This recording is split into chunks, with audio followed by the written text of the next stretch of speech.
Hey guys, Tygel here, coming at you with a TF2 jump mapping tutorial, which will teach you everything you need to know to make a functioning jump map in Team Fortress 2. I recommend installing the Ultimate TF2 Mapping Resource Pack before starting. Although it's not necessary, it helps with a couple quality of life things. If you decide to pass on it for now, there's a few things that will look slightly different in this video than how it will look for you. Keep in mind that it's all just visual, and you will be able to do everything that I do with a vanilla copy of Hammer. There's a link to it in the description. The first thing we need to do is open the Hammer editor, which is the level creation tool for the source engine. You'll need to find where TF2 is installed on your computer. I'll put the most common file path on screen, because mine will probably look a little different than yours. But once you're in the TF2 folder, you're going to want to go to bin. Once you're there, you just scroll down to find hammer.exe. The icon is a little green hammer in a blue circle. Running the program will bring up a prompt. Just select Team Fortress 2 and hit OK. Once loaded up, you'll be met with a relatively blank screen. This is because we have to start a new file. Go to File and select New. The screen should now have 3 grids and a blank view, along with some tools along the side. The 3 grids are all locked 2-dimensional views, and the blank one is a 3-dimensional viewer that you can navigate.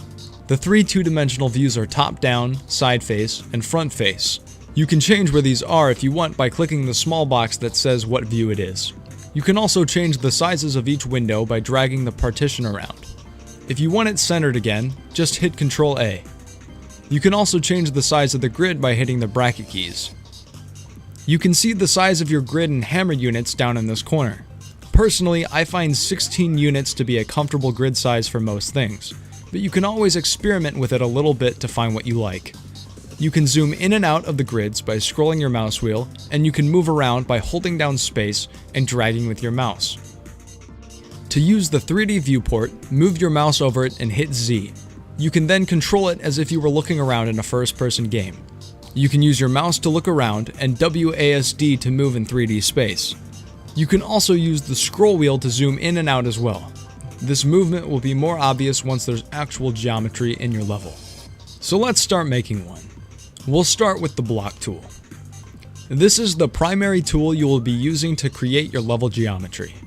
To make a block, first click on the block tool, which is this white cube, or hit Shift B. Then you can drag out a box on the 2D grids. You'll be able to see a preview of the block in each of the grids, as well as the 3D viewport. Once you're happy with your block, you can either hit Enter or right-click in the dimensions of the block and hit Create Object. A block should be created with whatever default texture is selected. We can of course change it later. If you're not seeing a textured block in your 3D views, click View and select 3D Textured Polygons.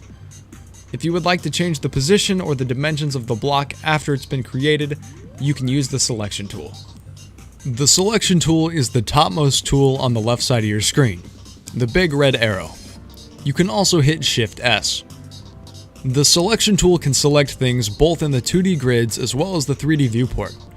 To select a block, either click it in the 3D viewport or click the X or the edge of the block in the 2D grids. You can also select multiple things at once by dragging a box around everything you want to select.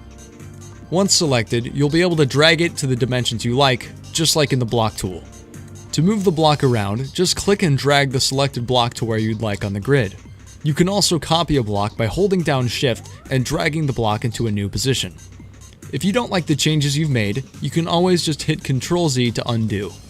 If your blocks are not snapping to the grid, you can hit Shift W to toggle snapping. Keeping your map geometry on grid is highly recommended, not only for organizational reasons, but also to prevent any problems from arising later. Next, we're going to want to create a spawn point for our players. We can do this using the Entity tool, which we will also use later to make our players teleport to the right place if they fail a jump, as well as to create our lighting. You can use the Entity tool by clicking on it on the sidebar or by hitting Shift E. Once you've selected the tool, you can click on the 3D view to create an entity. Alternatively, you can click on the 2D views, position this green box, and hit Enter. Personally, I find it much easier and much quicker to just click on the 3D view and then use the Selection tool to reposition the object to where I want it. If we double click on our entity, we can see that by default it's set to Info Player Team Spawn, which conveniently is exactly what we want. Right now, we don't want to change what type of entity it is, we just want to change what color team is going to spawn in. Simply select the box that says team, and then select the team color you'd like in the drop-down box to the right. It doesn't matter which color you pick. Before we get into making a jump level, let's just start with making a simple level that runs in TF2. For a level to work properly, the entire map needs to be sealed. If any parts of your map are open to this black void space, you will run into both gameplay and visual errors on your map. To seal our map, I'm going to use the selection tool to copy my floor and resize it to make the walls. We also need to seal off the top, which we can also do by copying the floor or by creating a new block with the block tool. Once our map has been completely sealed off, we can compile and run the map by hitting the Run Map button, or by hitting F9. This will bring up a prompt with some settings, but you can ignore them for now. Make sure you have Steam open so that when you hit OK, Hammer can start TF2 after compiling the map. Once you're in the game, you'll be able to spawn in and walk around. Congratulations, you've just made your first working map for TF2. But there's still a lot that can be done. For one, the map's Fulbright, which looks horrendous. Also, the walls and floor probably aren't the textures we want them to be. Maybe we want to add a sky too. Let's close TF2 and go back to Hammer. Let's talk about the texturing tool. Now, making your map look pretty and detailed is not something you should worry about at this state, but it's important to be knowledgeable about the texture tool for optimization purposes as well as helping your workflow. To open the texture tool, click the red, blue, and green box icon or hit Shift A. This will bring up a small face edit window. We can use this window to select a texture to use. Hit Browse to open the texture browser. You'll be able to see textures from both TF2 and Half-Life 2.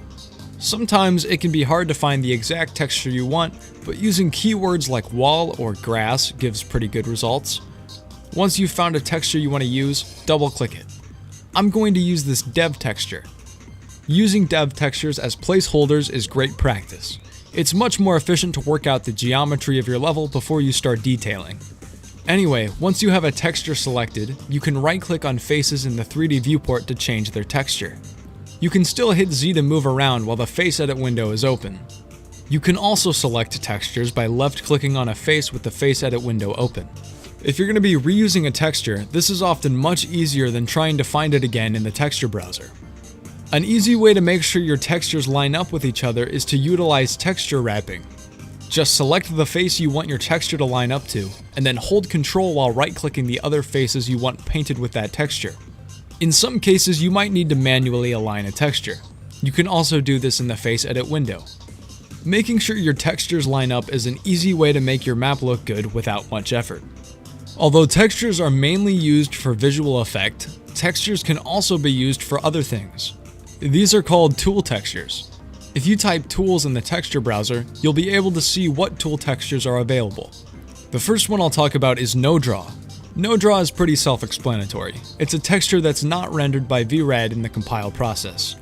It's used on faces of geometry that will never be seen by the player to decrease compile times and file sizes. For instance, the outside of our box. We can go ahead and texture this with No Draw to make our map more optimized. Don't worry about causing a leak. Even though No Draw is not rendered, it still seals the map. Another texture tool we want to use is Skybox. In Source Engine levels, the sky is never really there. It's simply a projected texture to create the illusion of a sky. We can achieve this effect with the Skybox texture. Let's texture our ceiling with Skybox. Now there will appear to be a sky in-game. Of course, the lighting is still flat and the sky texture is bland. To add lighting to our level, we need to create a light entity. Create a new entity with the Entity tool and then double-click it with the Selection tool. Under Class, we're going to want to type light_environment. Then hit Apply. You'll see that the parameters in the menu have changed. We can change these properties to customize the lighting in our level. I'm just going to go ahead and use the lighting of a TF2 map that I like by using the resources of the Valve Developer Wiki. If you Google Skylist, you'll find a list of the skybox names and lighting properties for official Valve maps. Let's go with the lighting used on Process. Each value in this chart corresponds with a property of our light entity. The first set of values is pitch, yaw, roll. The second is pitch. The third is brightness, and then ambient. Then HDR brightness and ambience, and then the sun spread angle. It's as easy as just copying and pasting the values into the corresponding boxes. Let's also use Process's skybox texture. Here, above the image of the skybox texture, we can see that this skybox name is sky_trainyard_01. Go ahead and copy the name. Then in Hammer, go to Map, and then Map Properties. Then paste the name of the skybox under skybox texture name. Now when we compile our level, things look a whole lot nicer. Now we've successfully made a working level with a solid light source. Now let's use the knowledge we just learned to make a jump. When I make a jump, I usually start with spacing out floating platforms before I start really constructing anything. An easy way to test a jump without making the effort to seal off the map manually is to use the Cordon Tool. We can use this tool to edit the bounds of our cordon and then toggle on the cordon by using this button.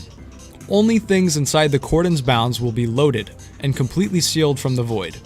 This tool is very useful for loading specific parts of your map to test them without having to waste your time compiling the entire map. I went ahead and put this simple jump together. It's just a single jump into a wall shot, but I'm not sure if I've got the spacing quite right. So I'm going to drag my cordon box to fit my jump, toggle on the cordon, and then I'm going to place an extra spawn point inside my cordon because the old one isn't being compiled. Then I'll hit F9 to run my map. When I'm testing my jumps in-game, I like to have cheats enabled so I can easily try my jump multiple times without having to have teleports implemented yet. You can toggle on cheats by typing svcheats1 in the developer console. Some useful commands are noclip to fly around and impulse 101 to heal yourself. I have it so my left click is bound both to my primary fire as well as impulse 101, giving me a pseudo regen effect. Looks like the jump's a bit too easy. Simple fix, let's move the ending platform back a little bit and then reload the map. Much better. And now that we've got a jump that's spaced correctly, let's go back into Hammer and fix it up. Most importantly, the jump needs to be sealed from the void.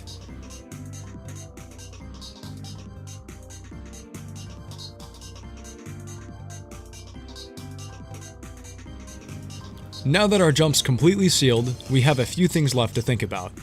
1. We need to make sure our player's health and ammo are getting regenerated. 2.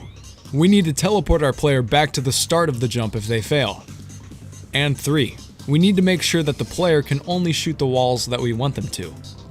We'll do things one at a time. First, let's deal with the regen.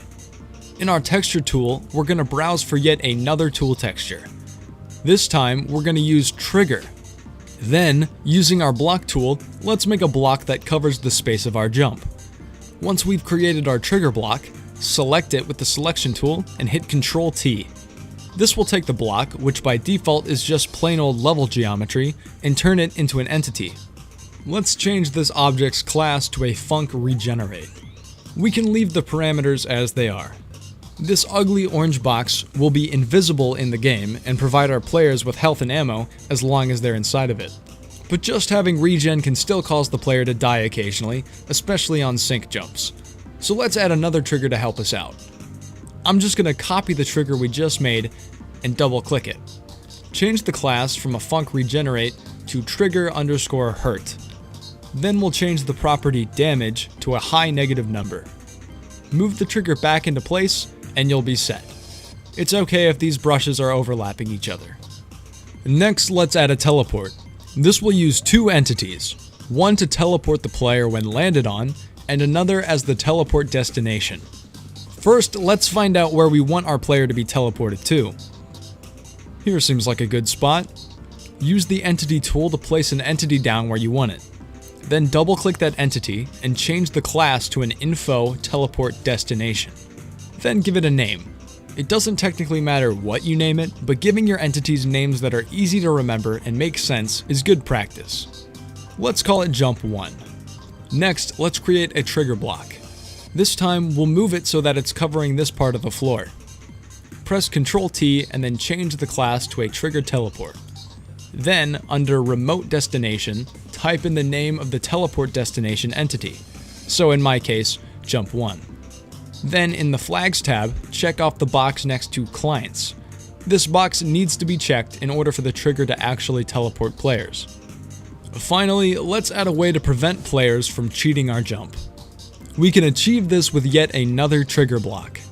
Make a trigger block, press Ctrl T, and set the class to Func No Grenades. We want this block to be flush to the wall that we don't want our player to be able to rocket jump on. For instance, we want our player to use this square and only this square to do the wall shot. So let's add no grenades to this wall. Just repeat this process for every wall or floor that needs it. And now let's compile our level. We now have a working jump that heals us, gives us ammo, teleports us correctly, is cheat-proof, is well lit, and doesn't leak. Now it just needs a little polish. For one, we should change up the textures. Right now this jump works, but it's very confusing. Every wall's the same texture, and yet we can shoot some walls and can't shoot others. Let's use different textures to differentiate between what we can shoot and what we can't, what teleports us and what doesn't. There we go, a finished jump. It's not detailed yet, but this is a great place to start. Chain like 10 of these babies together with teleport doors or connectors, and you'll have yourself your first jump map. If you want to take a closer look at the jump I made for this video, I'll leave a download of the VMF in the description. Keep in mind that this is far from everything you can do with Hammer. This video was meant to cover the basics and is very surface level, so there's many tools and features that I didn't get to go over. With a little more research and most importantly practice, you'll be making great maps in no time.